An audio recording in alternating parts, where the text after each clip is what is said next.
and lamenting man. If you take me through any more water, you'll be thrown into cells. Yes, sir. Oh, what's the matter? You'll find out in a minute. Oh! Run out! Oh. Hey, stop! Oh!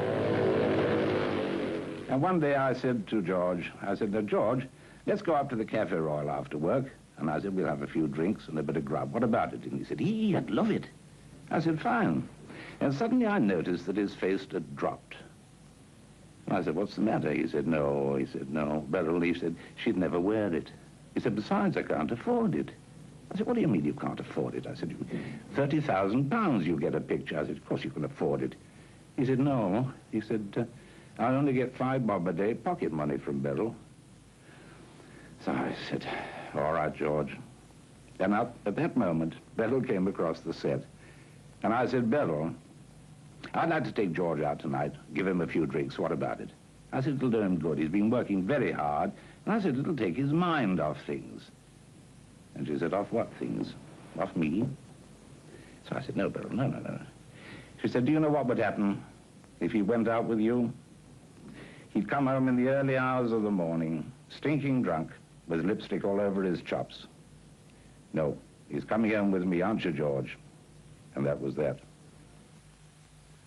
But wherever George went, wherever he played, in theaters or in films, people loved him. It was the same during the war when he went all over the world with Enza, entertaining the troops. They loved him, and as Basil Dean says, he quite obviously loved them. Well, for the second front in Normandy, we arranged our artists in convoys. And George and Beryl, of course, were in the first convoy. After breakfast in the Enza camp at Bayeux, they'd set off in the jeep, looking for men to entertain. And very soon, George's uke could be heard twanging away, anywhere, any place, so long as there were men available to listen to him. I remember one morning finding him singing to a group of chaps in a halted convoy from the steps of a Normandy farmyard. Now imagine me in the Maginot Line, sitting on the mine in the Maginot Line. Now it's turned out nice again, the army life is fine. I can't kid us a lot, his secret weapons Tommy rot. You ought to see what the sergeant's got down on the Maginot Line. Here in England, it was the same.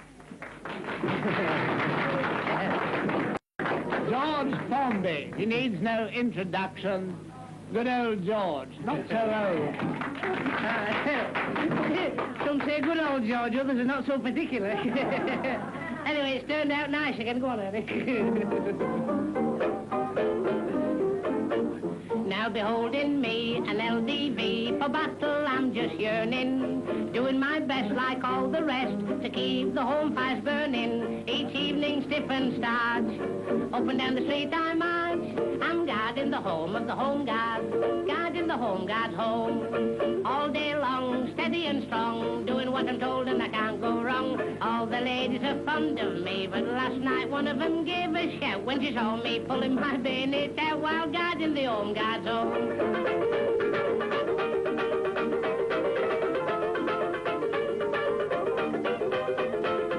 Everybody loved him. They loved him because they thought they knew him. And they did know him because on the stage he was always the same. From the day back in 1925 when he first used a ukulele, he never changed his act. George's father was a famous comedian. Sitting down, I was standing at the corner of the street. But he had never wanted his son to go into the business. So at 7 years old, he apprenticed George Jr. as a stable lad. When his father died in 1921, George packed it up and decided to go on the halls. Tommy Weston, champion jockey in 1926, remembers him as a lad at Middleham Stables. George loved horses so much that his father and mother even bought him several horses to ride. I don't think he ever rode a winner, but he eventually got too heavy to ride, and that's why he went in the film business and all that. And did all right in it, too. Formby's goal was mined in the film business and all that. But how, but why? Would you have recognized $1 million talent in Boots Boots? It was his first. Made in 1932 over a London garage in 2 weeks for a cost of £3,000. And this was the first song he ever sang on film. And the maid, incidentally, is Beryl. Now if women like them, like men like those, why don't women like me? Take Lord Nelson with one limb, Lady William Hamilton, she fell for him. With one eye and one arm gone west, she ran like the devil and she grabbed the rest. Oh, if women like them, like men like those, hey, hey, why don't women like me? I know why women don't like me. Did you ever see your face? My face? No face.